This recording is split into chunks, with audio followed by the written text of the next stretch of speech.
in the chat for Whiteboard Wednesday. We'll see you there.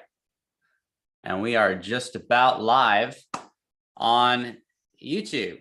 So, hey, YouTube, welcome back to Whiteboard Wednesday. We are in the Robin Hood Resort. Topic of today, before we get into everybody's questions, is how we built everything we built so quickly. And on that note, we're closing out the Robin Hood Village Resort in exactly 7 days. That closes in, next Wednesday. Yep. So that is going to be closing out our 12 months of partnership, Christian and I, and we started out with the ugliest building in Washington State. And now we are working on closing out one of arguably the cooler buildings in Washington State with a ton of history. So Christian, how did we scale so quickly? Well, how did we scale that quickly? That happened really fast. And for everyone watching this doesn't mean that you need to go exactly as fast as we did. Part of it is we did this 1000% full-time plus. This was a lot of 12, 13, 14 plus hour days put together. However, we did this all in 1 year. We've been partnered for 11 months now. Between the two of us, we own 107 multifamily units.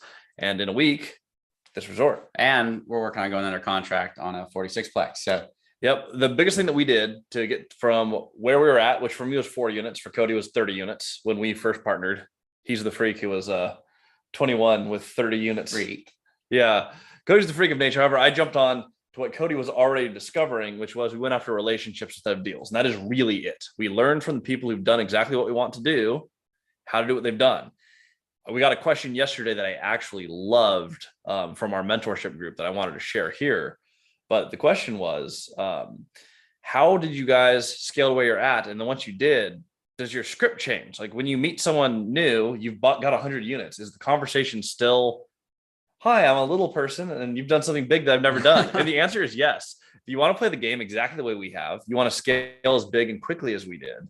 The way you do that is every time you do a new project, you now have to find a new contact who's done something amazing that you haven't done yet. And Christian talks a lot about this on his Bigger Pockets podcast, finding new problems. The way that we go and find new mentors is looking at opportunities where we can find something new that they've done we haven't, regardless of whether they own a couple duplexes, they own a couple hundred units, they own a couple thousand apartments, or they're in hospitality. We can find something new regardless, whether they've done A class, B class, C class, D class, whatever type of real estate they've bought.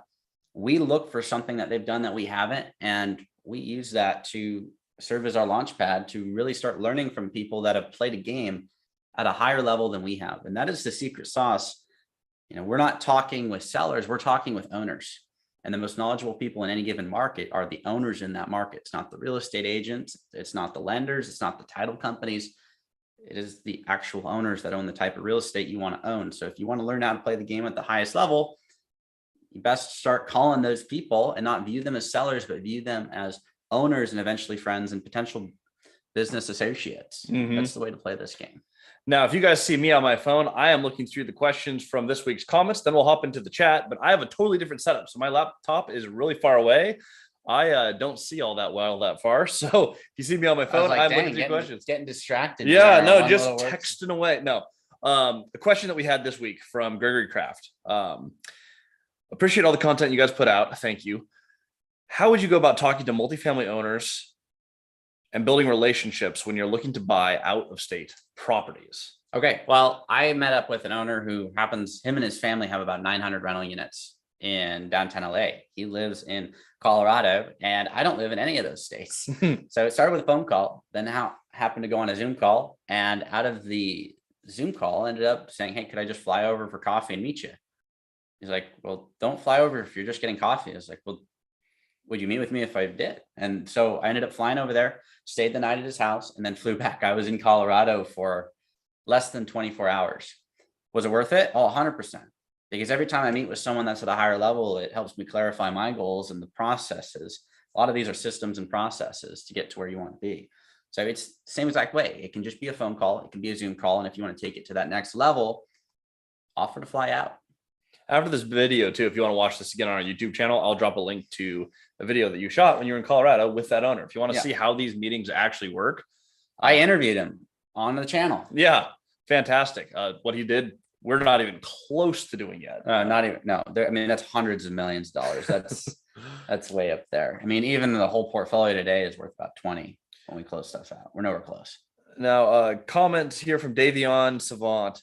Hello, Cody and Christian. What are some strategies to get the seller their funds and out of the contract as soon as possible? Okay, so if they're seller financing, was a way to quickly pay off the seller finance note. Well, there's only a few ways to do this. So, well, you do it with money. Now the trick is it going to be debt or equity? Because if it's debt, if you can refinance, you can recollateralize the asset, and you go out to someone else. Could be a bank, could be a huge institution, could be another individual, another potential owner. You have to figure out how to get the money to pay them off. Could you earn it? 100% you could earn it. We're doing that right now. We're working on earning income so that we can hammer our debts and pay off our sellers. However, another way, you could just sell it. You could earn it, you can refinance it, you could sell it. We're not a huge fan of selling stuff, but if you need to pay them off, you have to do it with money. You have to find where that money is going to come from. But it's just that simple. This may not be your money. If you get the value up enough, you could sell it, get some more money, then you pay off the seller and use that money that you got from the sale to go buy something else. That's what we did on the 38, except for we're not selling. We created $1.5 million in equity in 11 months on a next to no money down deal.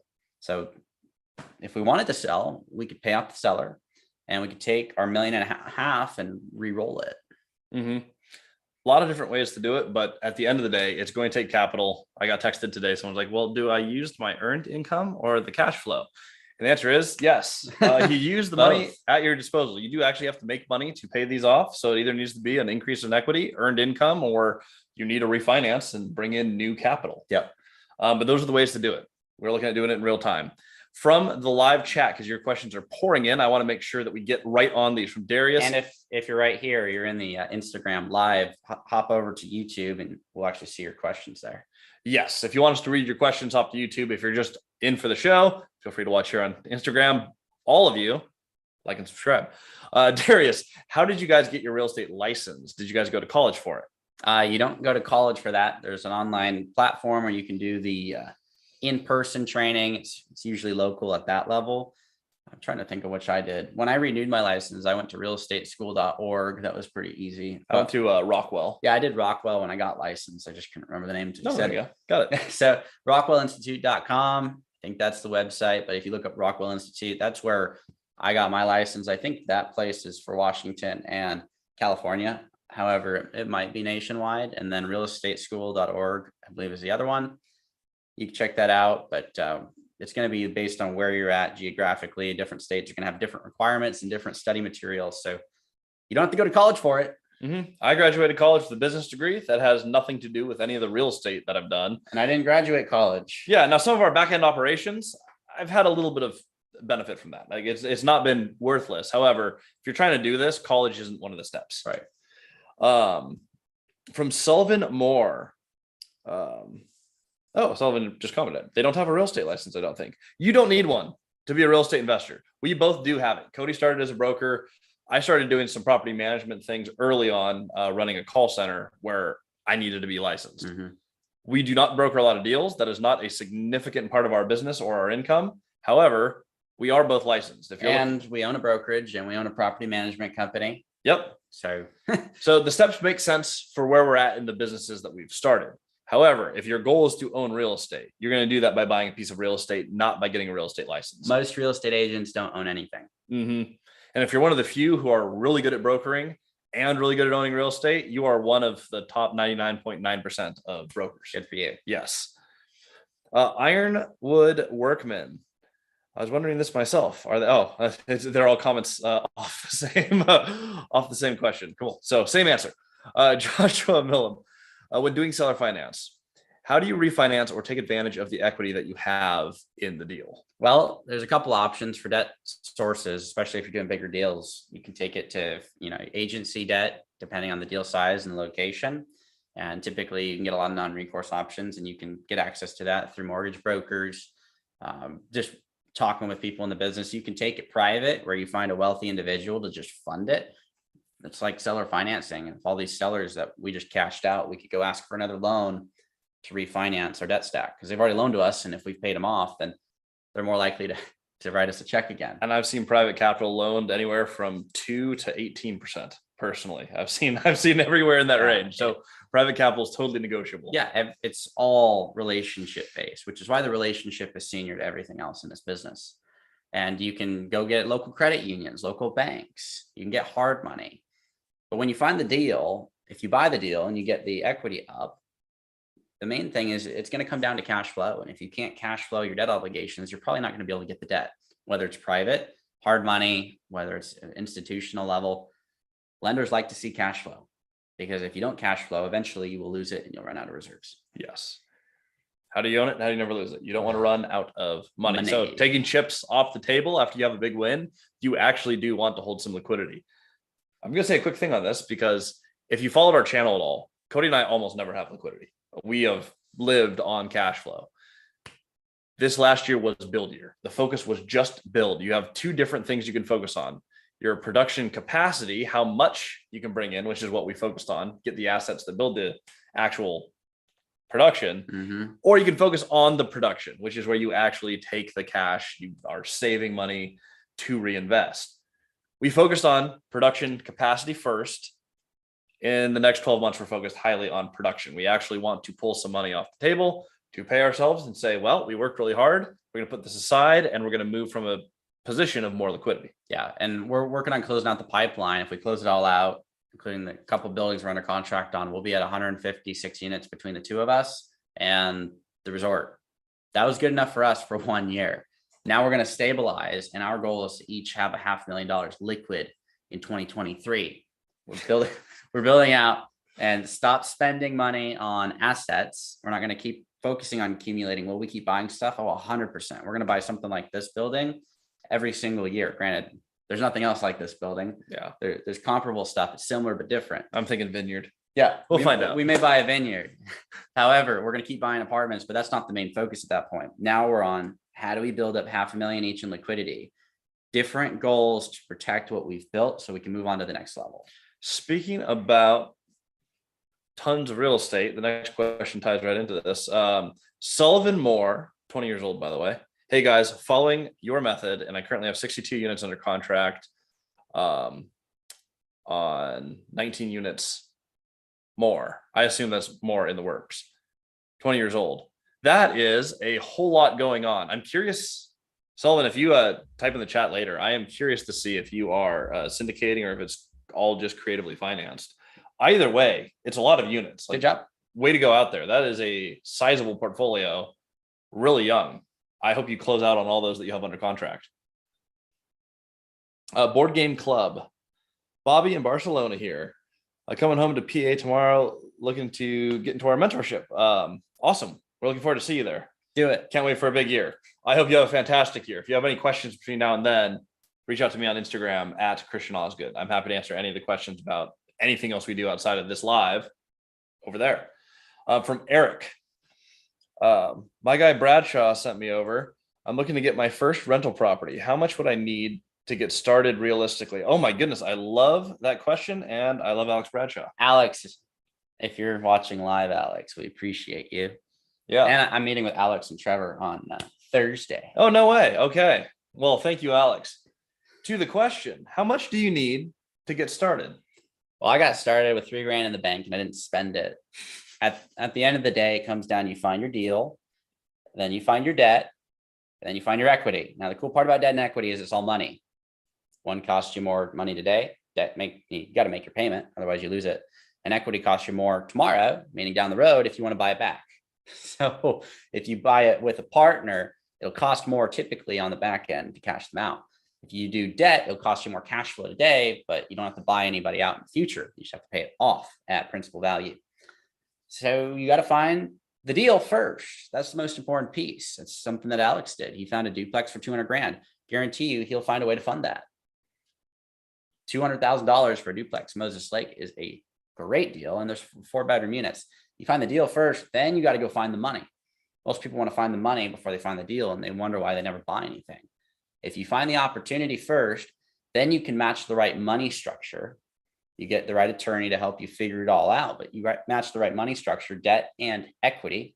If you're not doing one or just the other, then you buy the deal. Mm-hmm. Doesn't have to be your money though. That's the main piece I want to put here. Mm-hmm. Now, what I don't want people to hear is never spend your own money on real estate, because some people do focus on, I'm just not putting my own money in the deal. How do I buy everything $0 out of pocket? If you're starting from a liquidity position, Myself, I spent a 7-year sales career saving up. I bought a house and then I saved up $100,000. That $100,000 got me into my first duplex and my second duplex. Was I buying too small? Absolutely. You guys should buy bigger because you have the advantage of slap them around. But you have the advantage of listening to this channel. I didn't have this channel. So it took me a couple of properties to get there. So to get started, if you have some money, use that to go buy some real estate. If you find something bigger that you can't afford, all it is using the pieces you have. If you have a deal and no money, you have to go find it. If you have money and a deal, go buy that deal. And it's about that simple, but there's not a specific dollar amount. You can operate with nothing or a lot. I love watching our YouTube lives 20 seconds behind. So I got to just watch the big slap. Let's see here. If you seller finance the entire deal, no money down, how do you afford it with the debt service? Or how do you get the DSCR down enough for a lender to let you seller finance the down payment? Okay, well, I don't typically seller finance the down payment. That's the one thing that's a little bit different. Some people want to just seller finance a small portion.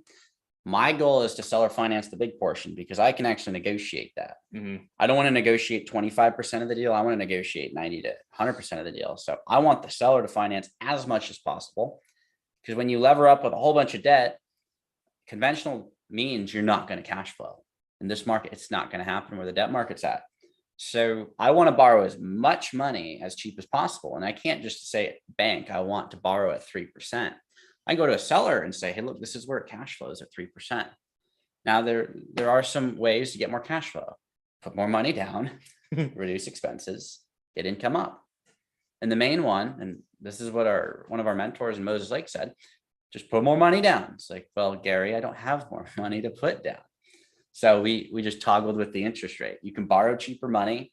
You can reduce the expenses, increase the income, or you can put more money down. Those are the main options. You get cheaper debt or you get less debt. Those are the main components there. And so in that position, you want to negotiate as much seller financing as possible at the lowest interest rate possible so that you can keep your debt service maintained and make sure that you're able to cover and cash flow without any money. Because in the beginning, it's very difficult. You're not going to have a lot of cash flow. My first deal was south of $1,000 a month. I thought it was going to be 1,000. Then I had repairs throughout the first year. I underwrote it a little above 1,000 and it ended up being around 800. But $800 on a $0 investment today, fully rented out, that asset will cash flow closer to $4,000 a month because I just did some remodels with the existing cash flow, paid off some of the debt. I've paid off close to $200,000 of debt on that deal in the last 3 years. Not that bad. Yeah, but it's not get rich overnight, right? I mean, it still takes time, but you have to negotiate what you want. You don't get what you don't get what's fair. You get what you negotiate. Yeah, no, it is totally a legitimate strategy. I have a few friends who have done this multiple times where they pair a bank with seller financing, especially if the seller has some debt on it. It's a good way to bust through the financing is line up a bank and seller finance above and beyond that. The biggest thing is it does have to cash flow. It is harder to do in today's debt market. Someone put in the live, this is how we went down in detail. Well, I don't think we're going down, but challenge accepted. Yeah, I love that. That would be hard when all your stuff cash flows in long-term fixed rate debt, but we will see. Time shall tell. Yes. From Board Game Club again. Assuming you don't buy a property off your first meeting with the owner, what does your follow-up look like? Ooh, I'll start this one. Do it. Follow-up meeting is just a build off of the first one. Usually you're going to ask a few questions there. You're going to ask how they got started. You're going to share a little bit about what you're trying to do. And you're going to ask, based on what you did, what do you recommend I do? So the easiest way to get a meaningful second meeting is go apply whatever lesson they teach you in that first meeting and call them and let them know, hey, you suggested I do this. So I took these steps. I want to meet with you and see what you think about next steps. Almost no one follows up on the advice they get. People love collecting information. They hate applying it for whatever reason. That is how the title of this video is how you hit massive targets quickly. That's the other thing you do. You go out, you learn from people, and then you execute exactly what they say. So your second meeting is going to be a build off the first one. I don't want to say never. You're almost never going to get a deal after your first meeting with an owner. That's just not how you shouldn't view them as a seller. You should view them as a mentor. We're in this game to learn. Did we finish that question? Because there's one in here. Apparently I misinterpreted it. They were asking us specific details, how it went down. How it went. I was like, how we go down? I'm like, wow, that Doesn't sound nice. That's mean. That doesn't sound nice. Okay, well, let's readdress that. I think we answered that question. Thank you for asking a very kind question that we answered terribly. Here. Let's try this again. Well, yeah. Round 2. And make sure clarity. It wasn't super clear. However, go for it. Let's talk about Pheasant Street. Yes. We bought the Pheasant Street apartments. And originally when I started meeting with these owners, which was, a year and a half, 2 years before we ended up buying these apartments, they wanted 6% interest. They wanted 20, 25% down. And it didn't cash flow at that. So they're like, just put more money down. I was like, I don't have any more money. So what we ended up doing is we just wrote it where we could afford it. And it was $90,000 down. We brought in a capital partner with buyout agreement on that. And we're working on executing that buyout here shortly. But capital partner got 33% of the LLC. They funded the down payment. And we have a buyout agreement on a 2-for-1 in 5 years. We're going to buy them out a lot earlier than that. And for less than the 2-for-1 that we have. And they'll be happy. Very happy. But it didn't cash flow at 6%. So we took it to them and we said, hey, what can we do here? We want to make sure this cash flows. You shared your story, and every deal you bought negative cash flowed for 2 years. We can't afford to do that right now. We don't have the earned income to do that. So they wrote it at 4.5%, and they ended up countering themselves at 5% at closing table. And it's fine because it's still cash flowed. But we just put the numbers out there. Like, you started negative cash flow. We don't want to do that. You told us you wouldn't do that again. So can we write this a little lower? And they said yes. Mm-hmm. That was a year and a half, though, into a relationship. That was certainly not on the first meeting, tying into that last question. Yeah. These relationships take time, which is why you do so many of them. My golden rule is 1 meeting a week, 52 owners a year. If you meet 52 people, deals will just start happening. You don't have to ask for the deal. There's just enough relationships. We appreciate the clarity in the Instagram chat. I only see like little snippets of the text because it goes by so fast. We appreciate you not wishing our downfall. Tudor says, I have a building bought with cash a few years ago with great cash flow. I hope so, because if there's no debt, that should flow really beautifully. I want to get money out to reinvest. What's the best strategy? Cash out refi or seller financing with a new owner? Depends. Yes. If you want to seller finance to get rid of the asset, sure. You could sell it to someone, get some of your cash back and hold a note. You'd probably get a premium on price if you did that. You come to someone like us, granted, I don't know where you are, and we probably wouldn't buy that, but you go to someone that wants to get started and they can put some money down and you can get a pretty big premium on a 3-4 year note. And then you get all your cash a few years down the road at a much higher price. So that's one way to get your cash out and still get some cash flow. You could just take it to a bank and refinance it. You could just liquidate it. It depends on your goal. Yeah. The question is, what do you want to do? If you want to have the maximum liquidity, to usually sell it. If it's a property that you want to keep as part of your portfolio forever, I would keep the property and refinance it.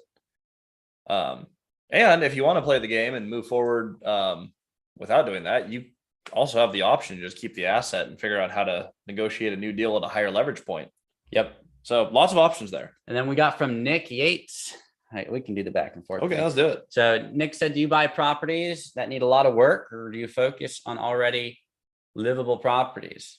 Well, just because it's livable or not livable doesn't mean it needs work or doesn't need work. We've bought properties that people were already living there and it still needed work. We've bought absolute dumpster fires, and then we're buying places like this.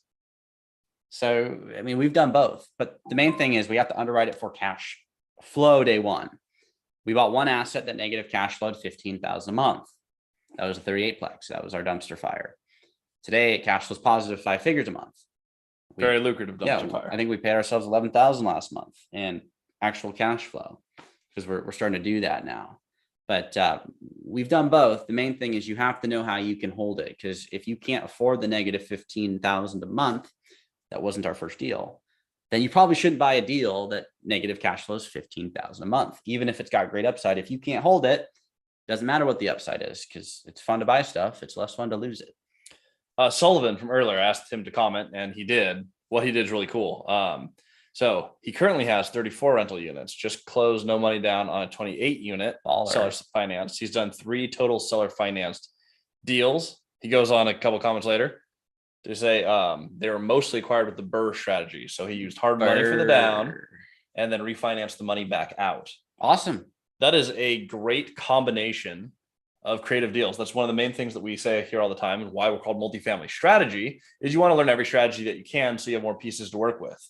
I don't like the burst strategy because people tend to get stuck on small deals. They go, oh, I have to get in everything zeroed down and pull the money out. If you found a way to do that effectively, Great. time and time again, you have that many units, you are applying multiple creative principles in concert correctly. Yeah, So that's awesome. Very well done. But crazy. What most people do is they focus just on the burr, and then they buy a whole bunch of houses, which actually don't get them to their goal. And they find a great deal where they'd have to actually keep a little bit of money in for a few years. We have money that stays in deals.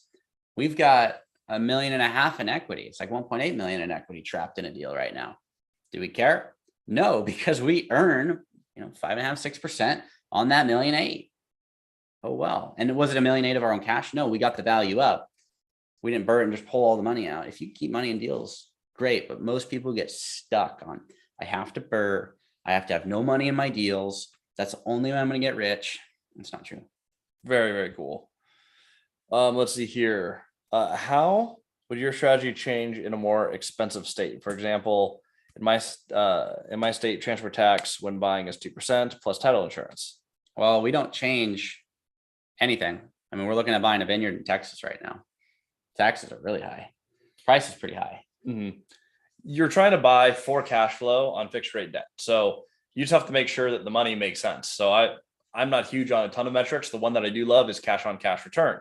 If you have a little bit more cost to transfer a property, that's just cooked into your money into the deal, right? Yep. But you're just looking for a deal that cash flow is high enough that justifies a little bit more cost in the actual closing and acquisition cost. Yeah. We got a comment here. Do you recommend buying out of state if it's a great deal? If you want to, but if it's a house and you want to buy a 10-plex, it doesn't matter if the house is a great deal. That's what we're looking at right now. We just turned down a 19 unit. It was a 5-unit, a house, and a 13-plex over in Ellensburg. Off market, seller finance, great deal, but it doesn't make enough money to justify buying it anymore. So just because it's a great deal, you need to look at the factors, how far it actually plays out into your long-term vision. We don't need to own 19 units in Ellensburg. We would just buy it to sell it. And that's not our main business model. However, if you're somebody getting started, that deal is fantastic for you, just not big enough for us to change where we're already. Yeah. So if you're buying out of state, just make sure that it's big enough to warrant the time commitment, because you will probably have to fly out there a few times. Ambassador for Grice, I actually skipped over this one. What are your views on what Grant Cardone is calling the big freeze? Oh, have you been watching his videos on this? No. Okay. Essentially, Grant's saying the banks are going to freeze up and we're going to economically spiral, and we're going to have a year of down times with tons of deals. And it's a good thing I don't tons of deals. I like that. Tons of deals, but no ability to move cash. So it's get liquid, stay liquid, stop investing for the next year, and then go back in. And I'm going to keep buying real estate on long-term fixed rate debt. Yep. I don't care what the gurus say, because if I just keep buying cash flow on long-term fixed rate debt, decade plus long debt, I don't really care what happens next year. Yeah.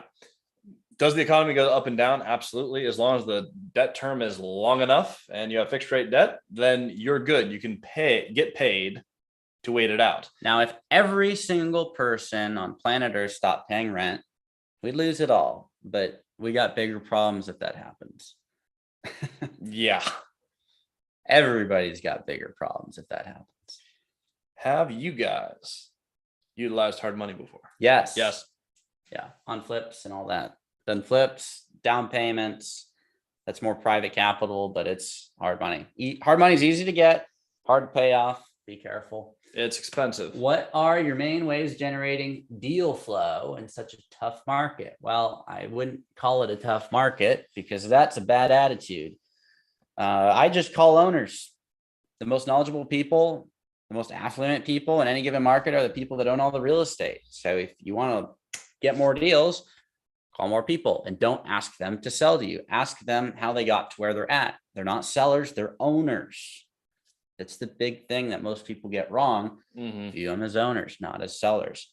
And when you do that, it's just breath of fresh air, and it's real, it's genuine, and you get more opportunities that way. Whether it's from them, their friends, or not, you learn how to play the game at a higher level, and you can identify deals that no one else sees. That ties nicely into the next question. It's a double question. When you guys say I should start, or I could start with nothing, where would you get the best loans? Also, would you guys be open to meeting up? I'd love to pick your brain. We meet up with people almost every day. Yes, just give us a little bit of time because we close on this transaction next week. Then we're at BPCon in San Diego. Then my little sister gets married. But after October 15th, we are free again and happy to meet with any and all of you. Absolutely. As far as where to get the best loans, I wouldn't even focus on trying to get the best loans. I'd focus on getting a loan, because if you don't get a loan, you're not going to get any. You got to get one to get the better deals, and you may pay more interest in the beginning, and that's fine. I've paid 18% on loans. I had over $500,000 at 18%. I've had over $500,000 at 12%. Not fun. You just have to do really conservative math. Would you borrow at 18% to make 200%? Yeah, I would. Now, if you're in zero down, technically your return is infinite, but within reason. I would borrow at 18%. If I'm paying $10,000 extra dollars, as long as that 18% isn't a 1-year balloon. Because if you're borrowing 1-year debt, loan to value doesn't matter as much if you have long-term debt. But as soon as you have to get new loans, or you're cash flow negative, or you have to sell, well, that's where you're in trouble. And so make sure if you're borrowing money, it's long-term fixed rate debt that cash flows in great locations. Because as soon as you start doing short-term stuff, that adds a lot of risk, and most people forget about risk. How do you find the real asset value? Many cities are looking good right now, but I think they're going downhill. Examples: Detroit, Baltimore, all looked great before they became ghettos. Well, everything works until it doesn't. I love that phrase. So, it's going to work until it doesn't. That's why you got to make your best guess. Nothing's guaranteed, but you need to look at the employers. Like, what's the employee situation? Who's actually housing people out here? Where I invest, you got Microsoft, Google, Amazon, Boeing, Verizon, Intuit, Savvy data centers. That's pretty solid compared to Detroit right now. If you've got a single employer in an area and it's dependent on that to do well, probably not the smartest choice. You could probably go find somewhere that's a little bit better, a little more stable. But know that when something's more stable, the returns are less. Mm-hmm. It's more stable. It's not as volatile. Because somewhere like Detroit, you were heavily focused on automotive. Mm-hmm. And as stuff started to shift around, destroyed that. If you have a nice diverse market, the other thing you're looking at, and I do this on worldpopulationreview.com, but you can do this anywhere they calculate census data or aggregate census data, is I want to see population going up steadily, consistently over time. Is it somewhere where people want to live?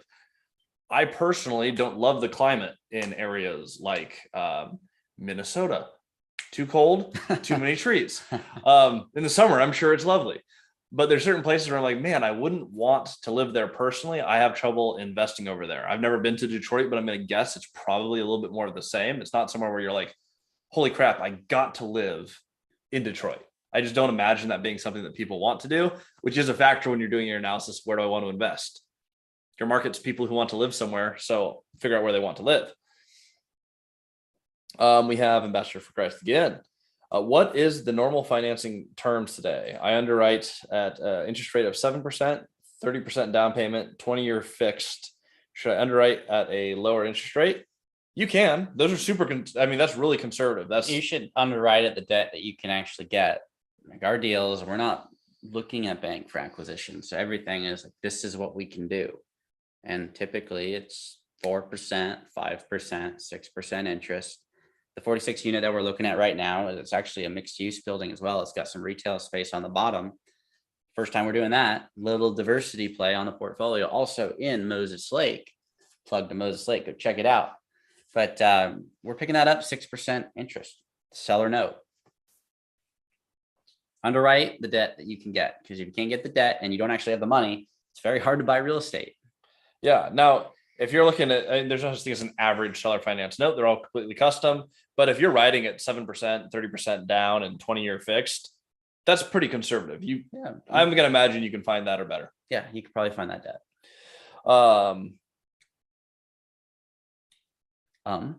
No, sorry, it was a statement. I was seeing where the question was here. Is a statement. Is a statement. Let's see here from Ethan. Hello. First off, you guys are amazing. Thank you. You're amazing. Second, From what I understand, you primarily do large multifamily besides the resort. What are your thoughts on buying retail with seller financing? Well, if that's the business model that you want to build, do it. But make sure that you got long-term tenants. I don't want to go into a whole bunch of turnover or vacancies. I don't know how to fill that. Never done it before. Out of the 46 units, 3 spaces are retail. We're taking a little jump into something we don't know how to do. Yeah, that's something that you definitely want to think about. What is your overall goal?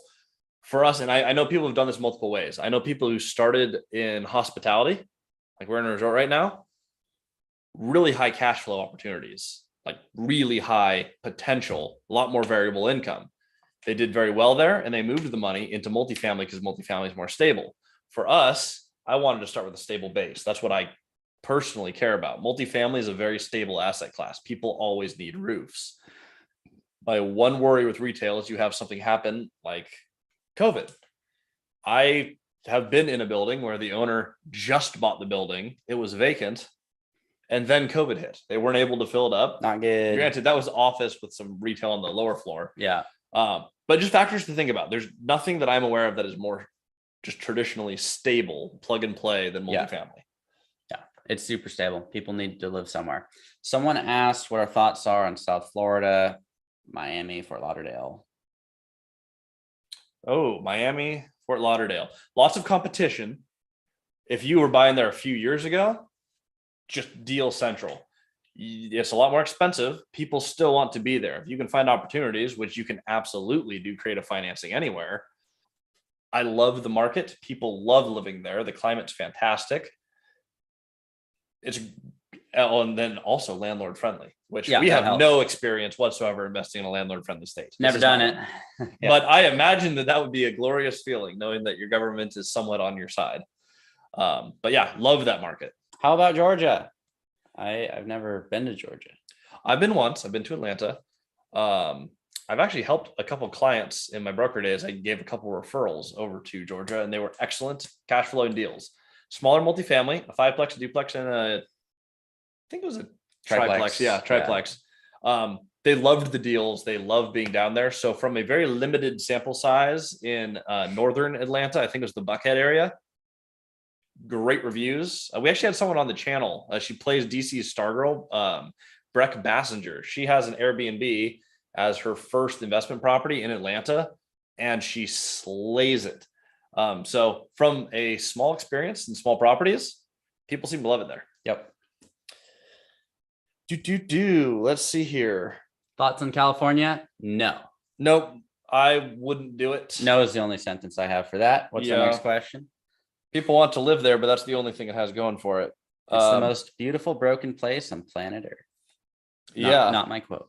Ironwood Workman's is 18%. Wow. So risky right now. Wow. Wow. Risk is a factor of your underwriting on the deal. I'm just going to use an example because this is very true of many of our deals. If your cash flow is 50% day one on a deal, and I've done that. I've had that before multiple times. My second deal was like 40-ish% cash on cash return. I brought it to him. It was on the MLS. Yeah. I borrowed at 9% to do that one. But if I borrowed at 18% and day one, it cash flows, 40+%, that's a huge spread. And it's a stable asset. And I'd like to say that if you borrowed 18%, that alone is not enough functions for you to say that whether that's risky or not, because you don't know the debt stack. If we had 18% debt on $100,000 for $2 million of real estate, it's almost irrelevant. The ratios matter. And so don't just quantify risk with an interest rate, because if I paid 100% interest on $100, it's still only $8.33 a month. You got to get a few more key pieces to know whether you're truly at risk or not. Yeah. And there's other ways to structure it. Like we've looked at 18%, but with an equity partner where the buyout is factored as if it was 3 years. So basically what we're doing is we're deferring all the payments.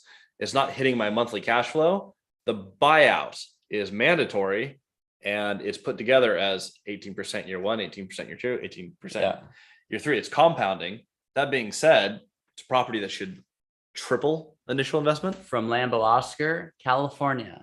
No, that's not my quote. Cali is the most beautiful broken place on planet Earth. And it's very broken. From Dalen Harris. Dalen, I think we've messaged on Instagram before. I recognize your name. We have. When it comes to obtaining deals out of state, would you work with the same attorney within your state that has structured your previous deals? If they are licensed and familiar with the state you're buying in, 100% work with the person next to you. Most of the time, there's going to be a little bit different contract law. There's different things for them to know. You're usually going to want to work with an attorney in the market you're buying at. I would say, granted, we're not buying out of state yet, so we can't speak from experience, but that is what we would do if they were licensed in both areas. What are your legal structure look like for seller financing? Well, the way that we've done it, you got a promissory note and a deed of trust. Your promissory note is your loan agreement. It's your promise to pay. And a promissory note is only as good as the backing behind it, which is why you have a deed of trust. Now you can look into what a deed of trust is online, go through the big, long spiel from someone way smarter than me. However, it basically states that they trust you're going to pay them, but in case you don't, they're going to take it back. And that's it. They're going to put a lien on title. A lien means a loan, L-I-E-N. It's very, it's basically interchangeable. And if you ever sell it, you got to pay them off. They can foreclose on you if you don't meet your loan agreement. That is their backing in the way that we structure our deals with our attorney and our owners. That is the backing behind the loan agreement. So we have to make sure we pay our loan. Turns out if you borrow money, you should pay it back. This is a comment, but this gives me a thought. So I'm going to share this. Ironwood Workman, the way you guys think is totally different. I'm sure this is why it is working. Yes, if you guys have read, and I think most people who watch our channel have, Rich Dad Poor Dad, the mindset is, how do I own it? How do I do things instead of I can't afford it? We took that to heart, and Cody's actually met with Kiyosaki, and yeah, a couple times. Yeah, we both run into Cardone. He actually did a smaller event with more one-on-one time with him, but we've met with a lot of the people who say these things, and we spent a lot of time, like a lot, just studying Jordan Belfort, Chris Bloss, people who are very, very good in their given fields and what makes them different. The main thing is people who ask, how do we do it? And that's all we do. All I see in the bottom right corner, Cody and Christian in all caps. That's funny. Oh, hello. But we studied really hard. People who've done huge things, hit massive targets. And the main things we did is we set our goals. We asked how we do them. And we met with the people who have accomplished similar things. Every time we get out of a meeting, and this is the game changer for us, I think. Yeah. Every time we're out of a meeting, the first thing we do immediately, what were your takeaways? Mm-hmm. And I started that. I mean, yes, you did. Yeah. And now we both bring it up to each other because that has been everything for us. When it comes down to going into a meeting, I have a bad memory. So the reason I started this with Christian is so that he could remind me what we learned. But as my memory has improved and I've been able to take notes, it's gotten better. However, I'd always ask Christian, what are your takeaways? And he'd give me a different point of view, and then he'd ask me mine, and then I'd give him my point of view. And from that, we'd elevate a lot faster. Yeah. If you want a tip to learn really, really fast, I'd honestly think, and this is a totally made up statistic, but I think we learn 5 times as fast because we do the takeaways. Of the same meeting, we will do that meeting. For someone who doesn't do that activity, you'll miss out on a ton of the takeaways. It'll take you astronomically longer to learn. Yeah. And before we go into the meeting, we have an objective going in. Objective going in, takeaway coming out. Speaking of goals, someone asked what our weekly and monthly goals are.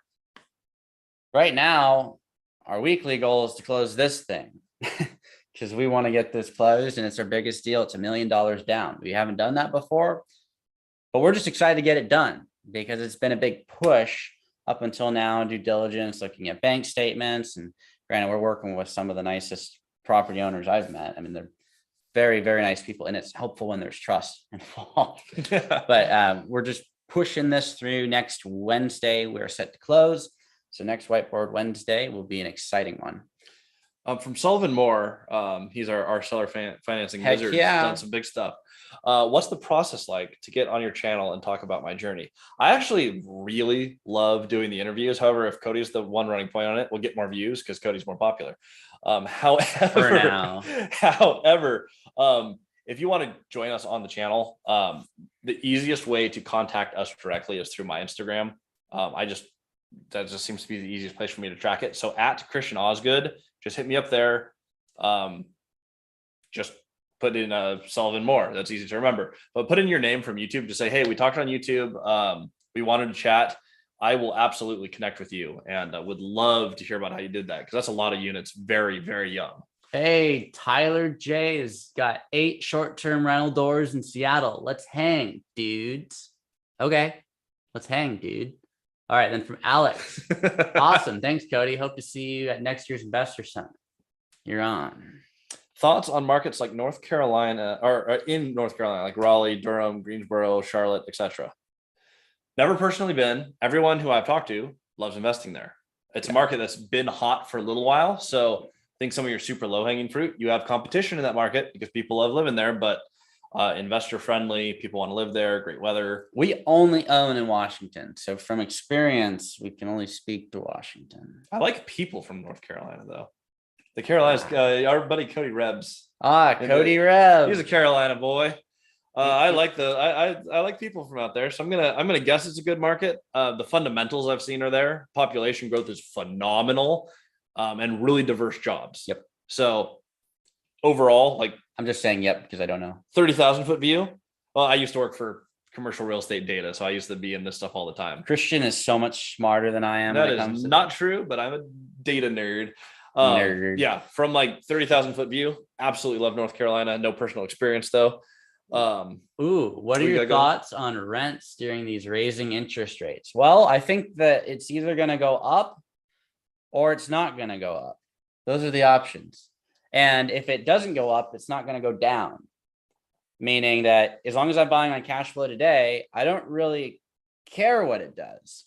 Everyone's focused on what are the interest rates doing. Someone made a post on a Facebook group called WARI, Washington Real Estate Investors. That's the main group where I found my very first mentor.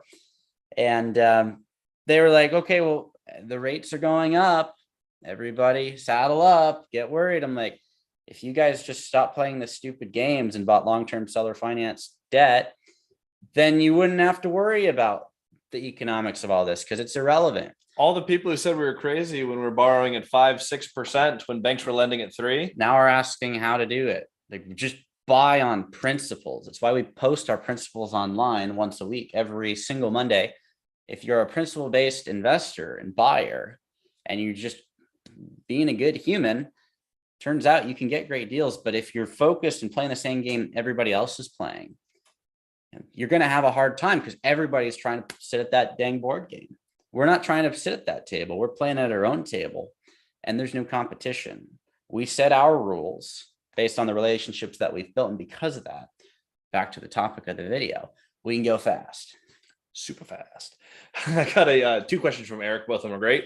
Is it a good idea to get licensed just to invest in real estate specifically? No. Absolutely not. No. Now, if you want to be a broker and that is what you want to do it. 100% do it. But if your goal is to invest, being a broker has actually nothing to do with it. It typically will get in your way. You typically lose time. I know a bunch of brokers who are obsessed with, hey, I became a broker so I can roll my commission fees into all my deals. And they waste all this time to try to get an extra 2% rolled into their deal. Oh, it's ridiculous. If 2% makes a significant difference in your deal, you're already buying the wrong deal. Yeah, you're already in trouble. So, Gavin, you're the GOAT. The second part of this question, and do you guys partner up for all your properties? Not all of them, but we partner up on all our properties. Cody has a 12-plex that I do not. I have my primary residence is owned by my wife and I. What? I'm not a partner on that? No, well, you live there enough, but no, Cody's probably gonna be staying on my couch tonight. But I own a house and my first duplex without Cody. He owns his first 12-plex without me. He actually let me buy into some of his properties as we got started because he needed some liquidity. And I actually had a little bit of liquidity. I was 100% owner on my 6-plex and then my first 2 12s, and I let him buy into the 6. He's a 10% owner on the 6-plex. Baby owner. Oh, yeah. And he's a 33.33% owner on the 12. Yes. But generally speaking, we partner on everything. Is that a best practice? According to every lawyer I've talked to? No, but we don't care. 50-50 is... if this goes wrong, we're in big trouble. Yeah. We have a different set of problems. I don't recommend any legal structure, but... most lawyers say not to do what we're doing. I have implicit trust with Cody, and I believe it's both ways since he keeps putting me as 50% partner on stuff. However, traditionally 50-50 is your highest odds of conflict. So just know that going in if you do partner, but we do partner on like. And we split it down the middle. I always keep 0.01 extra if we have a third partner though. Yeah. They're usually my deals. Yeah. And I also don't care. Let's see here. Nope, not a question. Okay. If you had to start over today with no real estate, ouch. Would you change anything? Like no. Your goals or maybe what you believed when you first started? I would have bought bigger first. I would have bought the same size that I started with. Yeah. If I had to start over at 12, there's so many 12 plexes out there that are seller financeable. I would just go straight there. Christian, like you said, would skip the duplex model. I would have structured our 38 originally as debt instead of equity for what we wanted to do. Yep. It was very expensive to change the equity into debt. Now we bought out the partners and we own it 50-50, but I hadn't practiced this enough. So I would take that experience and maybe rewrite a couple debt structures more affordably. And we better attorneys now. And so we'd be able to figure it out. So like we would tweak some stuff from experience. This is just me. This isn't advice for everyone, but for me personally, I would never have let anyone else manage our properties. I wouldn't have used third-party management. We started our own property management company, and I would have just started keeping everything in-house. In-house. Yeah, those are the changes I'd make. Any other tweaks you'd make before we move on? Nope, I'd buy the same thing I bought. We went very close to exactly what I wanted to do. I wouldn't. It was almost a perfect model. There were a couple bad business partners that ended up being thieves. However, yeah, a couple of them were really bad. Turd burglars. William Matthews. Hey friends, how can I learn from you guys? Well, our YouTube channel, we share everything for free. Yeah. So if you're here, go over there. And if you're there, stay there. Yes. And if you're here, watch till the end of this live and then rewatch it and like it and do all the stuff that helps us out. However, if you want to structure it faster, we have an online course, the multifamilystrategy.com. We just put it together very linearly with short videos and mini quizzes. It's all the information.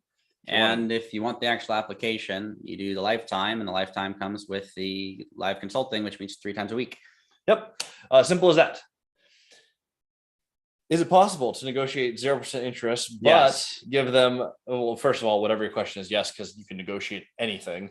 But a 0% interest, but give them 500K to $1 million more than they're asking for Sure. Deal. You have to have long enough debt on that though. Yeah. If you overpay for stuff, and this goes back to the gross example that I always share, it's not gross because it's actually gross. It's just a gross, exaggeration of what you should do. But if you had $1 million property, you could buy it for $2 million, 0 money down, and it cash flowed $4,000 a month. It's a great deal. But if the debt's due in a year, it's a terrible deal because you're definitely going to lose it. If it's due in 50 years and you're going to get paid 50 grand a year, $4,000 a month for 50 years, awesome deal. You can afford to overpay. And it'll probably be worth that in the future. It'll be worth a lot more than that in 50 years. Hopefully. Property's more than double. Hopefully. Yeah. Historically. But if it didn't, it's going to happen. But even if it didn't, the cash flow covers it. The cash flow pays it off. So who cares? If you can get the real estate to realistically buy the real estate before the note is due, and it doesn't cost you anything to buy it, you can't guarantee anything, but you can math it out to where if everything logically happens, the way it should, and nothing gets blown up, you don't have massive strike or something, then odds are you can math it out. And that's the part about investing, not guaranteed, but you stack your odds in your favor. And in that case, yeah, you could overpay if you had long-term debt, didn't cost you any money on the entrance, and it cash flowed significantly day one. 3 more questions right now in the chat. So if you guys have more questions, post them now. This is kind of my initial last call. I can see everybody's stuff here. I didn't know if I'd be able to. So if you have questions, feel free to put it in Instagram. From Dana Klein. I know Dana. Yes, a good friend of ours. Go check out the duplex. Yes. Interest rates don't discourage my vision. You guys must continue positive, creative ways to negotiate your deals. Communication is everything. #mentors. Thank you, Dana. You're one of our favorite people. Yes, we love Dana Klein. Do you guys secure a private lender in a second lien position with a promissory note? We got a fun question in the chat. Okay. We'll do this one, then we'll do that one. Do you guys secure a private lender in a second position lien with a promissory note, or is there something else you can secure them with? We do prom note and deed of trust. It'd just be a second deed of trust. That's just the security, and it's different in a title theory state. You got your lien theory states, your title theory states. We're not here to educate you on that. Just look it up. There's a lot of good YouTube videos. However, in a lien theory state, those loans get paid off in the order that they're recorded. So if you've got a first note to the seller, and then you got a second note to the person who's loaning you the down payment, could be institutional, hard money. There's different structures for that. Could be private. Then the second hard money lender, the person in second position, has a higher risk, which is why their loan rate is going to be higher. Because if you sell it at a loss, the first person gets paid off and the second person may not get all their money. They may have to settle. And most people don't want to do that. So no, your options are always debt or equity. So if you want to bring in new capital, you can also bring in a new partner, which would be them buying equity out of the deal. So there's other ways to bring in new money. Yeah. But if you're bringing in an actual loan, lien theory state, you'll be second position. Someone asked from Tyler, thoughts on Pace Morby's subject to material? Oh, don't get sued. Okay. Okay. So first off, we'll start with, there's usually a lack of trust in those situations. You go into deals with people you typically haven't built a relationship with, and you're expecting that they'll keep paying their mortgage. We've had a lot of people message us that have reviewed some of the sub 2 material, and they've gotten in sticky situations. Now, most of them have figured it out. However, you're kind of going around the bush there to hide things from the right person. Talk about insurance. Yeah. So you can get, it's usually a second insurance policy that goes behind your primary that will insure the sub 2 note. You also absolutely, and Pace shares this all the time. So, I mean, he does the best job he possibly can do of securing these. And you can use a note servicing company where you are paying the mortgage amount and that note servicing company directly pays their bank. That is the correct way to do it. However, what you tend to do on those subject to things is you're working with someone who has existing debt. While that is an option, usually people who are farther along, who have mastered the game, built the portfolio you want to build, have less debt and have more ability to seller finance. Yep. We've never had to do that. I don't want to go around it. The one other thing that I don't want to do is I try not to go around a bank, because if a bank actually knows what you're doing, you can trigger the due on sale clause. And most people, when they're getting started, are not in a position to be able to float that. If we had an issue and we had to come up with $500,000, we could do it. The question is, can you? And so if you're taking on those types of risks, you need to ask yourself those questions. And most people are not able to do that when they're just getting started. The other reason that we're not a huge fan of that model is it typically goes after people that are in a little bit more distress. Or duress. I don't know which one the right. Distress. Yeah. The properties are distressed and the people are under duress. one or the other. We go after people that are playing the game at the highest level because we want to learn how they played the game at that level rather than just buying the real estate. I have learned more strategies from the owner of this resort than I've learned from most of the people before that. I learned a lot on seller financing from the people before me and before I met the owner here. However, the owner here took me to a whole nother level because he's played in the game at the B level. And if you're wondering what the B level is, we're talking about billions, not millions. And all the people I met with before were millions. And so if I just tried to buy the real estate, I wouldn't have learned all that. If I just tried to buy from someone who's under, duress and their property was distressed, well, what am I going to learn from them? Well, it's what not to do. And while you need to learn what not to do, you also need to learn what to do. And that business model doesn't really focus on the super affluent people, because a lot of the super affluent people pay off their stuff. The biggest difference, I think, though, between the education portion of this channel and something on anyone else's channel, I'm not going to pick on the individual in question, but one thing that a lot of people will do is they will try to go for the sale, and it's a very salesy call, and they share the calls online so you can watch them. That's gross. Yeah. Well, what happens if you don't pay the mortgage? Well, what happens if I do? I'm like, well, that's not helpful. Yeah, that's stupid. We've watched the video before. I want to have a relationship with someone. I want there to be trust, and the terms look much different with trust. Every time we've asked for it, the down payment is way lower when you have trust. The pieces that you have and your ability to move quickly depend on the depth of your relationships. And generally speaking, you lack a little bit of that in the sub 2 model. So that's all we'll say about that. It's still viable. It's still creative financing. And a lot of the stuff you asked about Pace Morby, he's done some really impressive stuff. Yeah. He's moved to syndication, which is another thing. Yeah. What's the best way to find owners? Google Maps. Google Maps. We have a video on our YouTube, how to find any property owner ever. If you want our phone number, I put mine in there. We'll see if you can find it. It's pretty simple, but It's all over the screen. The strategy is repeatable. That's how I got in contact, like with people like Jordan Belfort, Bradley, like people that are higher up in the space, and we probably both know their name. You can find owners just through Google Maps and a little Google search. Doesn't cost any money unless you're in LA County. LA sucks. Sorry. How do you get constant deal flow? Well, relationships. And that's just, I started building the relationships over 3 years ago now. And it's been a grind for 3 years. Okay, Google Maps, find the big roofs, figure out who owns them, learn their story, get the takeaways from the story. I've been doing that for 3 times longer than I've known Christian. And then we've been partnered anyway, 2 times longer than I've known you, because I've known him for about 1.5 years, partnered for a year.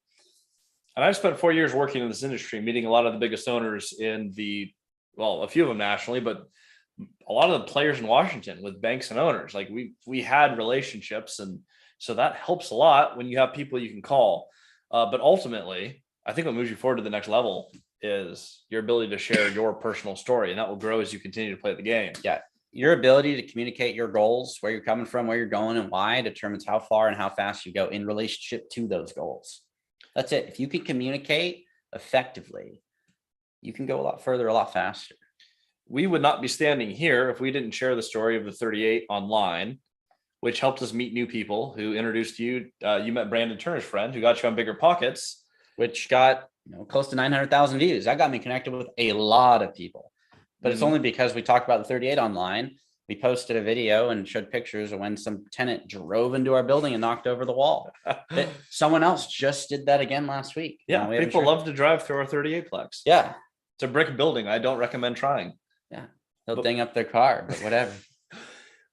When you're doing that, though, the story is worth more than the real estate. So as you play this, just a function of time in the game, you will build more credibility. You'll have more relationships, and the deal flow is constant. Going to the next question, you said that you'd start with a seller finance 12plex. This is Cody saying you do what you do. That's me. What would your ideal cash flow be? Positive for that. Yeah. Is there a number of cash flow that you look for? I remember when you started. I like 1,000. 1,000 is a great number. I didn't quite hit 1,000. I did on my underwriting, and then I realized that there's actual expenses that pop up. Magic. It wasn't that many, but it brought my actual average cash flow to about $800 a month. I would shoot for 1,000. Gonza, I'm looking for a mentor. Do you guys provide that service? Yes, with our lifetime membership. We do that for 3 months. 3 times a week. Yep. Check that out. The link's in the description here, but it's themultifamilystrategy.com. If you're a lifetime member, we want you to have the information first, and then we'll work on the application. That's why we do that way. Eric again. How would someone who's not licensed find off-market properties to get that competitive edge? Well, Google Maps. Yeah, the licensed people don't even see the off-market stuff unless they're working for it. Like, it's the same exact strategy. You find out who the owners are, call them up, and if you want them to sell to you, then yeah, you can ask them to sell to you. But we don't do that. We ask them to teach us how they did what they did, and then we get a lot more opportunities than most people ever get. It's actually more complicated by just a little bit when you're an agent, because off-market opportunities, the agent has to call. And then they have to balance. And I see agents get stuck on this all the time. I have to balance, am I brokering this deal or am I buying this deal? When you're calling, you're just another owner. Like when I had my first duplex, I'm just calling people at 12s. Going, hey, I own a duplex down the street from you. We're property neighbors. They're like, so? I'm like, well, I want to get to know the neighbors in our community. I have this goal of expanding, and I don't know how I'd do it. Yeah, you've done something I've never done with the 12plex. I got no money, so couldn't buy it, but I want to know how you got to where you're at. Got enough money for coffee. Yep, that's pretty much how it goes. If you're a broker and you try to do that, and I'm an owner and I know that you're a broker, I instantly go, oh, they're going to have a pitch for me. They're going to want to sell my stuff. So I think it's actually easier to source off-market deals without flexing the broker thing. Mm-hmm. Oh, wow, we actually got a bunch more. Boom shakalaka. You guys actually listened when I said last call for questions. Thank you. We'll go until the questions end. Does your private capital mind being in second lien position? Not no, because there's trust. Interest usually goes up a little bit. Usually a lot of it, yeah. But from 4 to 12. But trust is important, and that's why relationships matter. Work with people you can trust. Work with people that trust you, but have contracts in place so they don't have to trust you, and you don't have to trust them. Ooh, I know we both have the answer to this one. Cody doesn't read a lot of books, but I know you have a book for this. Do you have any recommendations /books /videos on becoming an effective communicator? Books. You have a few.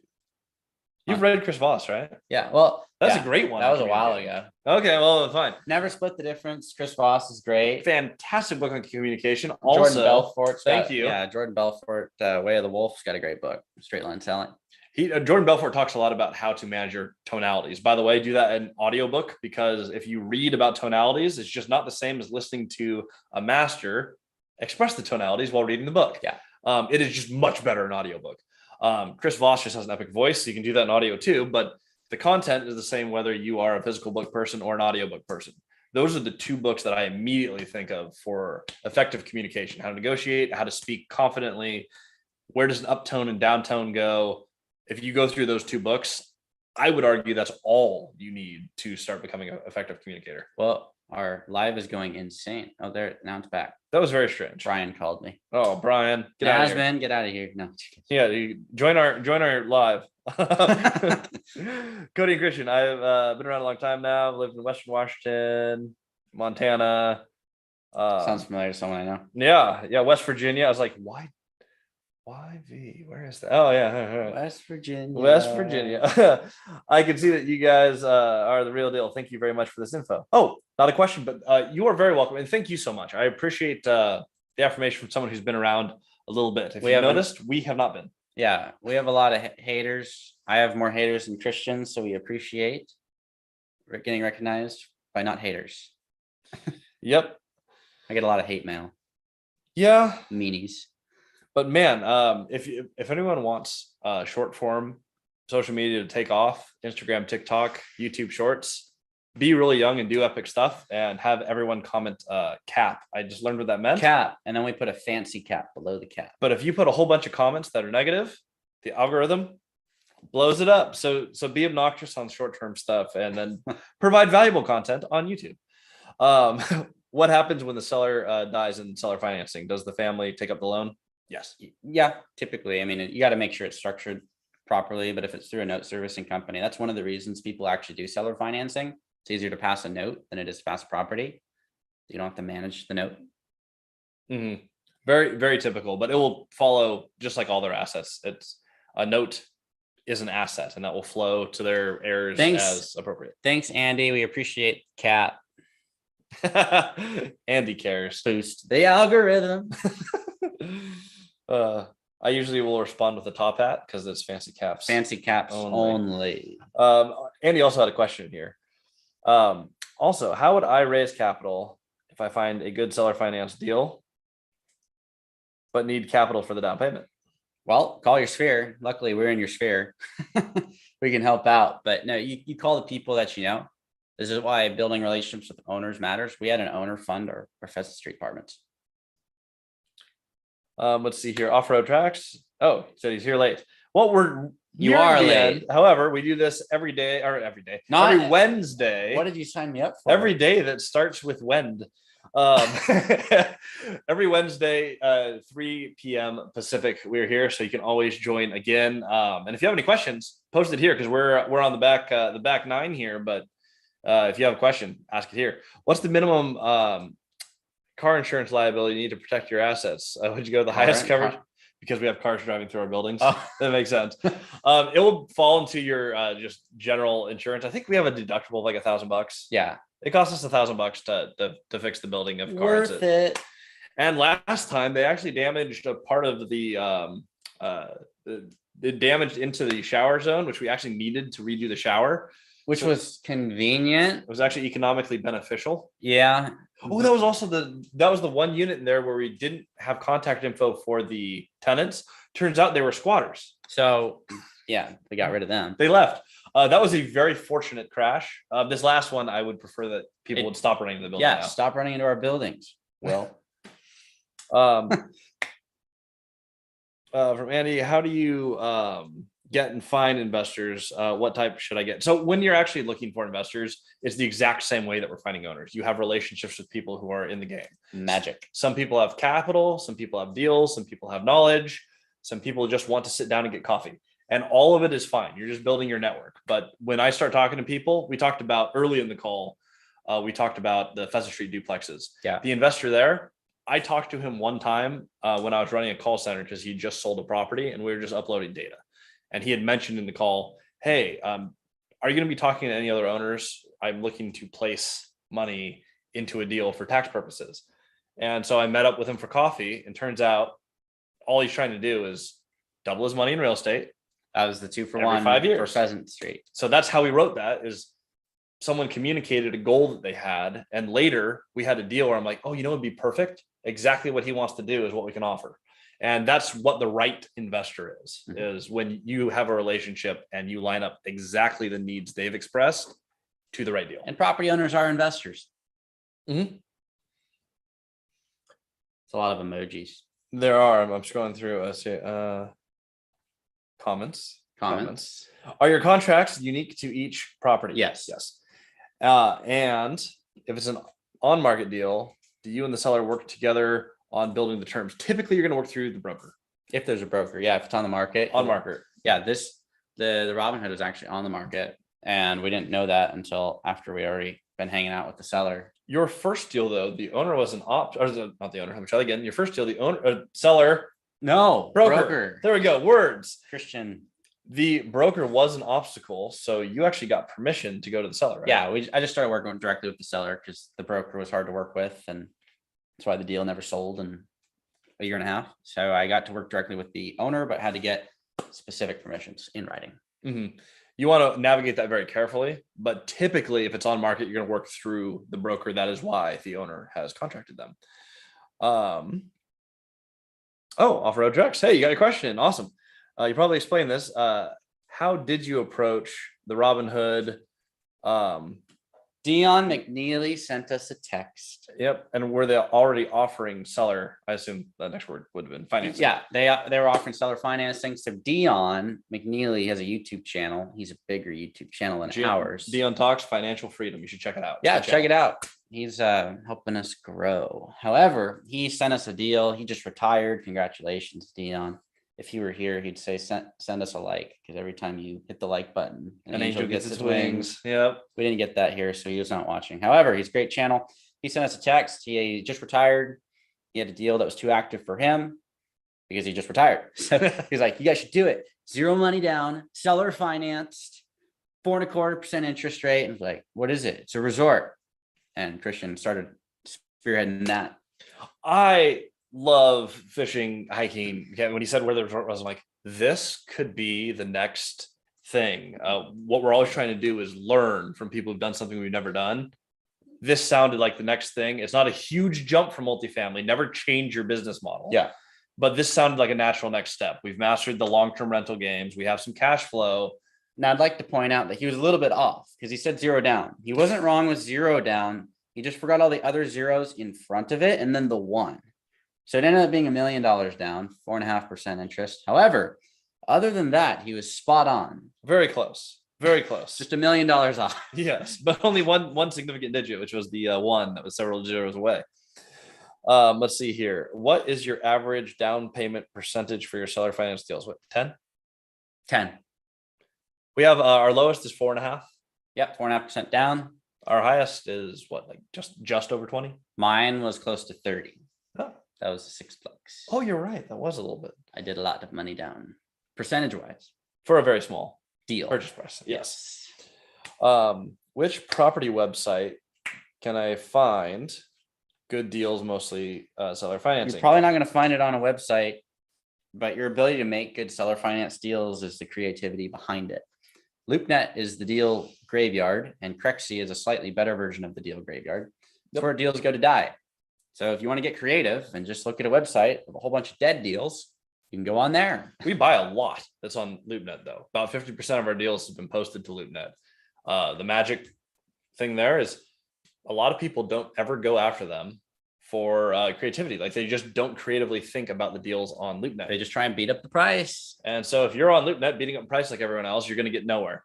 The cool thing with those LoopNet Crexy sites where it's been listed, that means usually the brokers try to shop it around to their sphere off market before posting it. Yeah. So it's been shopped around, no takers.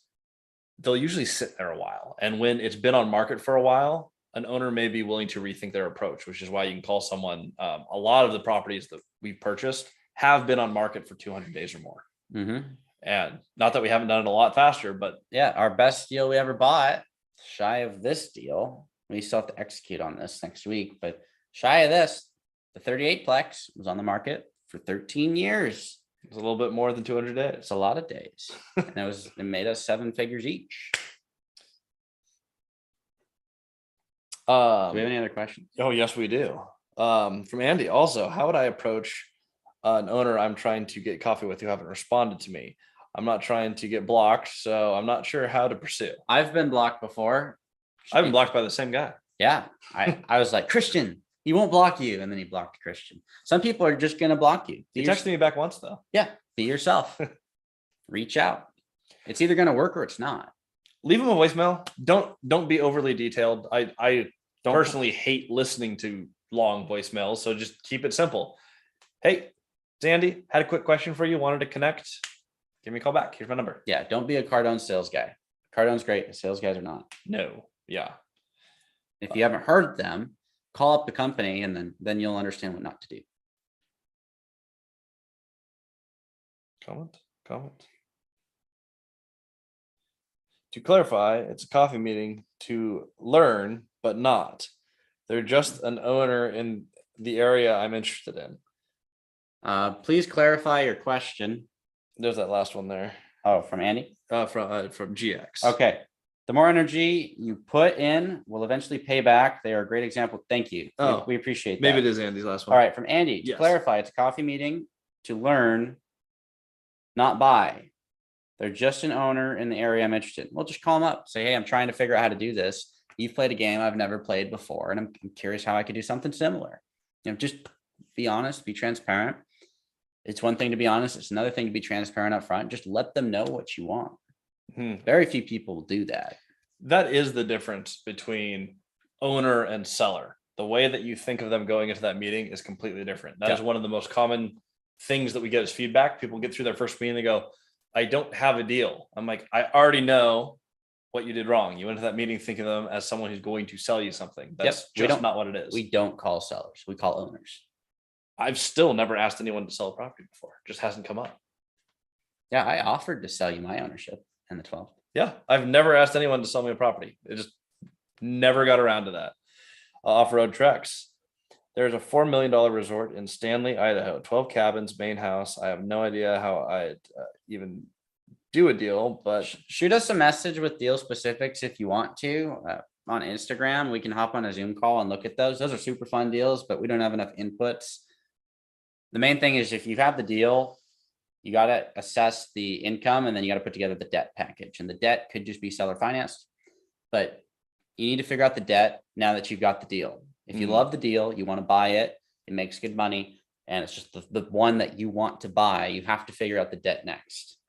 And he said, what's the worst that happens? The broker hangs up on you. Well, make sure he doesn't hang up on you. You want to make sure that he believes that you're ready, able and willing to buy. So you're going to ask just a few questions. The shotgun version of these questions are, first of all, you ask, is it still available? So many people skip that. Next, ask him something general about the area the property's in. You want to just get him talking, break the ice. Ask him what he doesn't like about that property. Why is it still on market? You're trying to figure out what are the downsides. And then you're going to ask how the bank is going to look at that particular property, because that will let you know, are there deferred maintenance? Are there bad books? But if you go through those first 4 questions, that's enough to start building credibility with a broker. And then last question we've got, have you seen more results in, we got a whole bunch coming in. More results from owners or brokers? I found more from owners. I am a broker, and so I guess by default, all of my opportunities have come from brokers because I am a broker. However, if you're not a broker, most of my deals came from owners. And everything I know has come from property owners. That's the bottom line. So I would meet with the owners, because if the brokers knew how to play the game at this level, they would own at this level. And there's a lot of brokers that do own real estate. You just got to meet them. Caden Sims, Christian, I heard you own a brokerage. Cody and I own that together. Yes. We split everything. Could you talk about that and what the value is for you? So for us, and in Washington State, and actually in most, but not all states, I don't believe.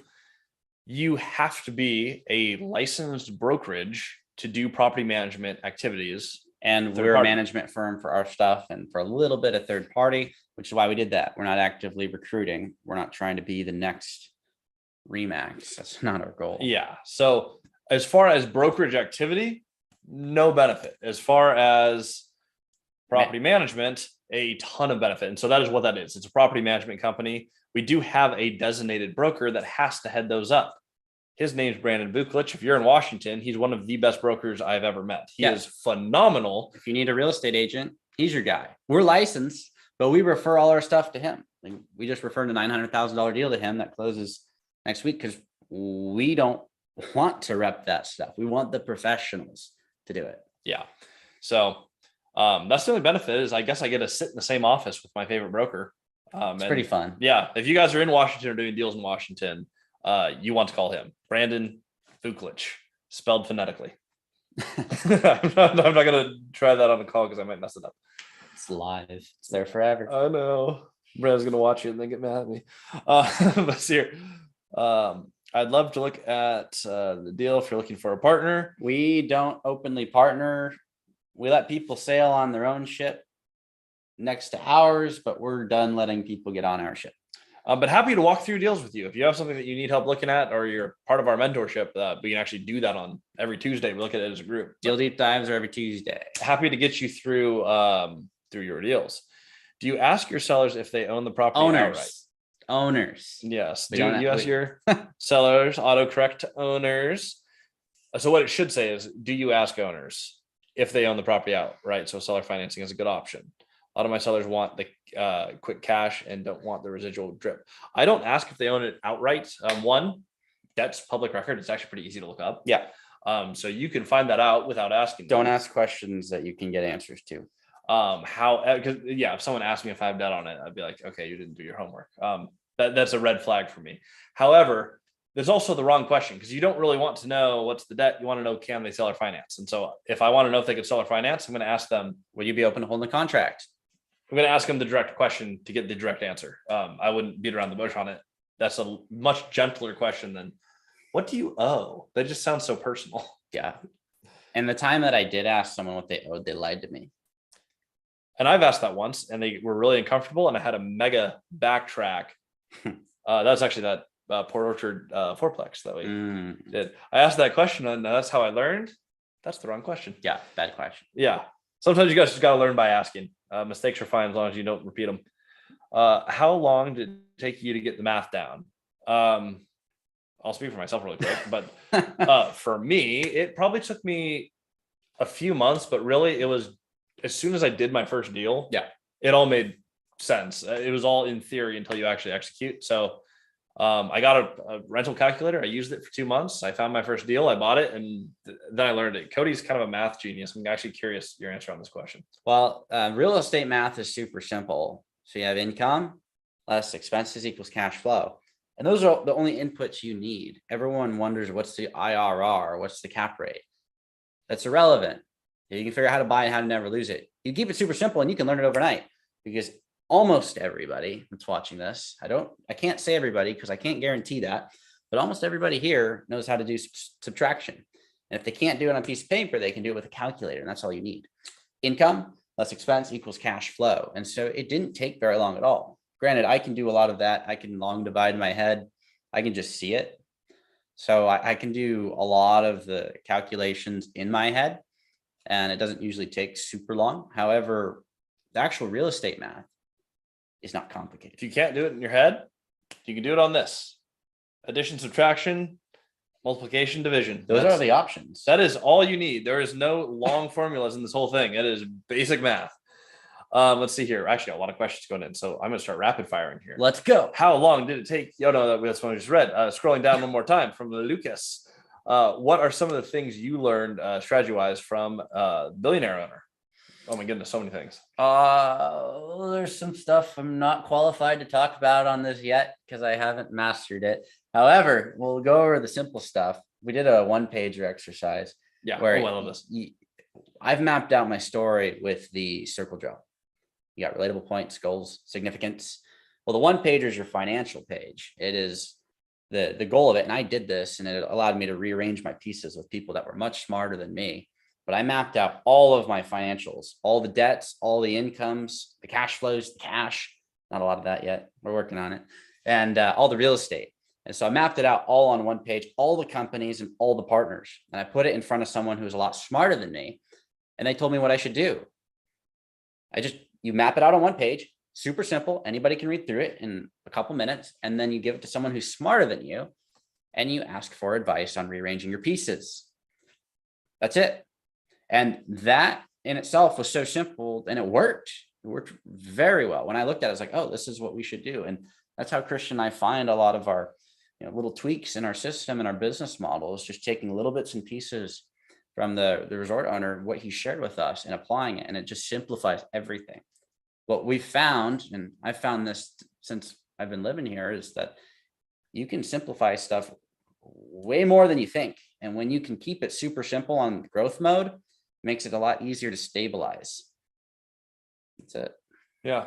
Little takeaways go a long way. The biggest thing that I got from you sharing all that you learned is if you can just simplify things down into that one page and take a few actionable steps of like, okay, what are the 3 steps I need to get from where I'm at to where I want to be? Now you just have 3 things to focus on. It's not this big nebulous, like, what is our path from here to there? It's just, and now that said, yeah, it's do 3 things. It's like, oh, okay. That's easy. I can always do 3 things. Yeah. And there's some more stuff to that story that I can't share yet because I can't articulate it simple. And if I can't make it simple, it means I don't know it all the way. So I'm working on that with legal team. One day it will be on this channel, but not today. Yeah, I said we're going to rapid fire. Then you asked a really good question that takes some time to answer. Yeah. Where do you apply for lifetime membership? The multifamilystrategy.com. The word "the" was needed because I could not find another URL that worked. And we don't add steps. True story. Learning aside, can you talk? Or I can. Can you talk? Yeah, I can as well. Can you talk about how much time is required depending on deal sizes and such? I assume that means from start to finish to close. Yeah. Yeah. I mean, when I got started, I started getting licensed and learning about all of this stuff in January 2019. October of 2019, I bought my first 12-plex. Some case studies. Caleb and Chuck started 9 months ago and they bought their seller finance 10-plex. They had no knowledge and absolutely no resources. It takes about a year to play the game. That's about what I think. If you've got money, takes less time. Yeah. Once you find your deal and you put in your offer, just in case I'm misunderstanding the question. 60 to 90 days. 60 to 90 days is a normal close thing from where you find it and you close it. Off-road treks. Yeah, you can see all the information about the property via something like PropStream, BatchStream. Oh, it's a comment, but that's true. There are other systems like BatchStream and PropStream that are just fantastic. But we just put it out there for free. Google Maps, you can do it for free. You don't have to pay. If you've got money, that's great. But if you've got money, you may not have to seller finance. So use the resources you've got. What else we got? I see. Let's go. Have you guys looked into already using Energy Star appliances? Also, opinions on green financing for lead projects. We'll likely do more of that as we get more into stabilization mode. But year one, build. Lead certified stuff is usually on some big buildings. We have a lot of mid-sized stuff, and we've picked up a lot of our inventory when we started was 1950s. So we're dealing with stuff like Zinsco panels, which have a habit of combusting. We're doing renovations on like old stuff. So lead certification is a ways off on some of those. On some of our newer stuff that we'll be buying through the next year or two, 100% yes. There's a lot of questions. I know. I love this. Just keeps coming. From Caden. Oh, earlier in here, Caden asked, I skipped over it, but he asked, are we still looking for a person to help us run the maintenance and cleaning for the Robinhood? We got that filled. Perfect. Yeah, the owners filled that. They've got some great people here. It's not officially hired. They're not moved in, but they've been here for a while, and that is happening. We need more people in Moses Lake, though. NPM applications at outlook.com. If you want to move, get free housing, and learn this strategy, we'll throw you into the mentorship for free, and we'll pay you to help us out. Yes, we need help with it's like the property management basics. So it's showing units, it's helping us actually manage some of our contractors. It will be a simple job. It may not be easy all the time, but you'll learn exactly how to run an empire like this, and we'll teach you how to build your own. Yeah, we really need that position. Yeah, we'll throw in free housing. Yes, I will pay for where you live. Do you guys shoot for a rough cash on cash return, 12, 15, 20%? For me, my absolute minimum is 8% is where I look at it. If my cash, now if I'm raising other capital, this means my personal return on the capital in the deal is 8%. So if you're bringing in partners and other debt, that number has to be a high enough number so that your return is 8%. Gavin asked if I could repeat that email again. Do it. I can. MPM applications at outlook.com. MPM, like multifamily property management. Very creative on our name there. We were going to do MFPM, but that could be misinterpreted by some companies. So we did MPM. But yes, MPM applications at outlook.com. Yeah. And if you want to shoot us a video or don't, but yeah, send us a message.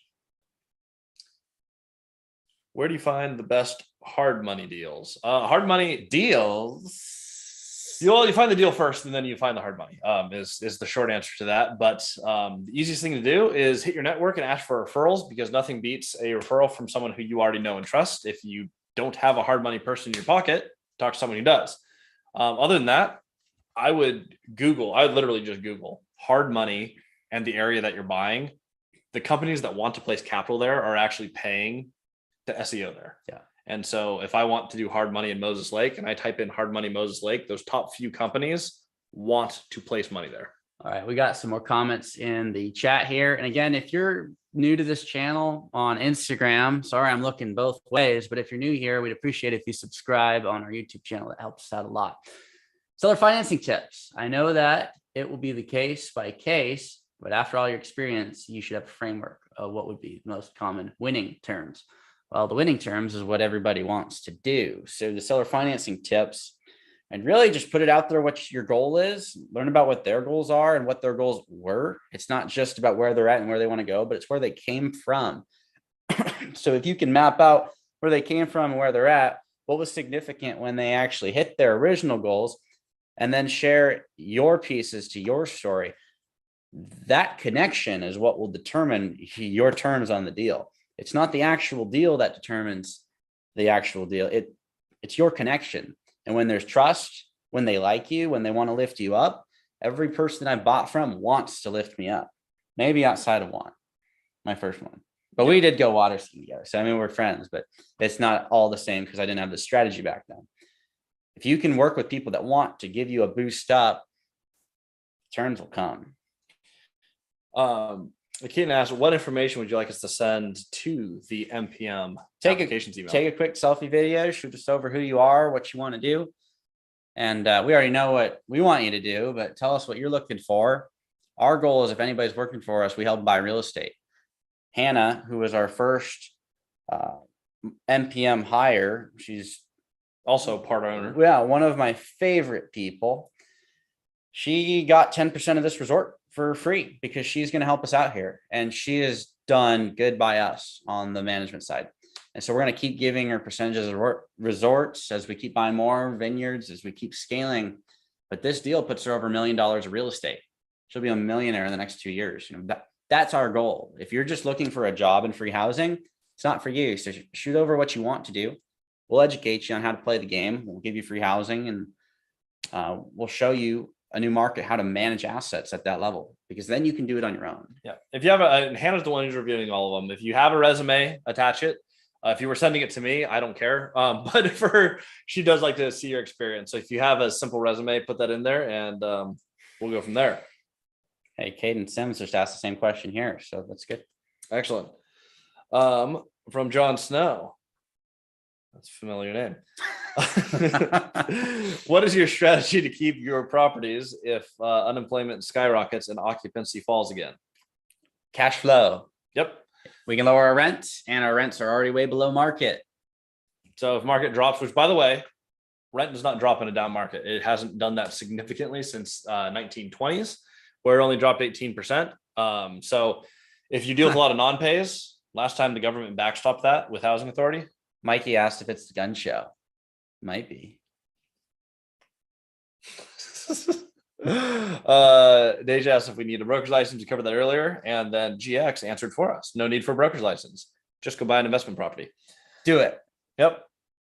What are some great questions to ask during a meeting? Well, it depends on what your meeting's on. But assuming that you're referring to the meeting where we're talking to owners of real estate, your basic questions are going to be, how did you get to where you're at? Or how did you buy this particular property? Depending on the reason for your call, you're just going to talk to them about the pieces that got to them to where they're at. What are their goals? You're going to pretty much end on the question or some iteration of the question. How, in my position, would you apply what you've done? Like with the knowledge that you've just given me, how do you recommend I move forward? And those are the best questions you can possibly ask. How did you get here? And how would you have me move forward? Mm-hmm.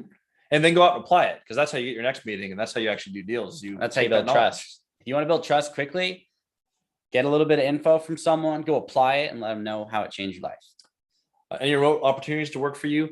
Not yet. Everybody that works for the company is remote right now. We don't have any more positions that are remote. Yes, I need someone physically in Moses Lake.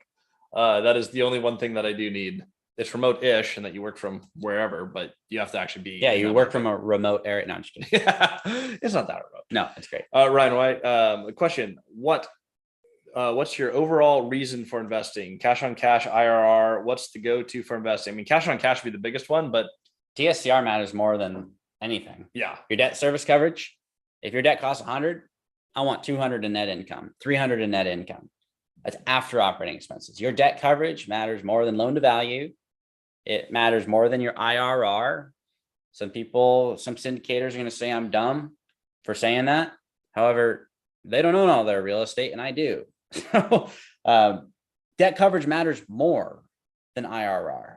If you're just trying to multiply your money over and over and over, sure, sell your deals. That's great. But the people that own real estate for long periods of time win more than people who sell. So if you can focus just on long-term debt, great location, great debt coverage, that is what we focus on. Mm-hmm. From Hot Shot C, this is a question I should ask Brandon, but if you're investing out of state and using third-party property manager, when is a good time to bring it in-house and start your own business? That is, I appreciate that. You watched the video where Brandon talked about investing out of state. He is the master of doing that in our group. We haven't invested out of state, but he owns a multi-million-dollar apartment complex in Boise. I would, and this is just my advice, I would bring it in-house when you own enough in that market to make sense for you to actually expand business there. Yeah, we brought it in-house in Moses Lake because we can control the rent comps better than a third party. Because the thing that's flip-flopped, and most people don't understand this, but it's super simple. In the stock market, everyone's looking at all the famous people that seem to be manipulating on insider data. Well, insiders make a lot of money in that, and it's illegal, but people do it. In real estate, outsiders control the market. The insiders, the people that have been there forever, are used to prices being where they're at. Outsiders come in like, this is a great deal. Rents are too low for this valuable asset. So they're the ones that actually move the market. That's what we did in Moses Lake.